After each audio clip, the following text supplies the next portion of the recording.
यो पुस महिनादेखि जाडो पनि यति बढ्यो कि लाग्छ कलेज जाँदा ब्यागमा किताब होइन सिरक बोकेर जाम।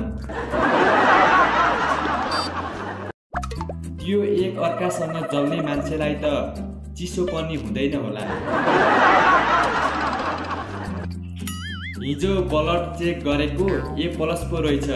सफलता मेरो नसामा रहेछ। धेरै मोबाइल नचला आँखा बिग्रेला रे। यही आँखाले हेर्दा हेर्दै 3-4 वटा मोबाइल बिग्रिसके। कसैको दिल जलेको छ भने भन्नुहोस् है, यो जाडोमा आगो ताप्न आउँछु म।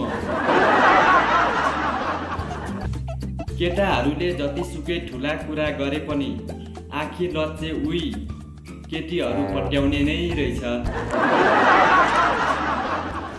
सानोमा दाँत माझ्दा मन्ज निलेर होला, अहिलेसम्म मन सफा छ। मलाई केही पनि चाहिँदैन, बस 3 करोड नेपालीले 1-1 रुपियाँ दिए पुग्छ।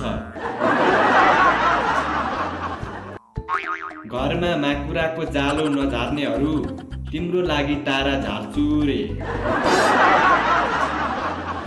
संस्कारको कुरा नगर, जेठाजुसँग फेसबुकमा बोल्दा पनि कपाल ढाक्ने मान्छे मै हो। धन भन्दा विद्या ठुलो हो भन्दैमा सपिङ गर्न जाँदा किताब बोकेर त जान भएन नि। सीआईडी को छोरी परेछि क्यारे, खाली शङ्का मात्रै गर्छे, तनाव भइसक्यो।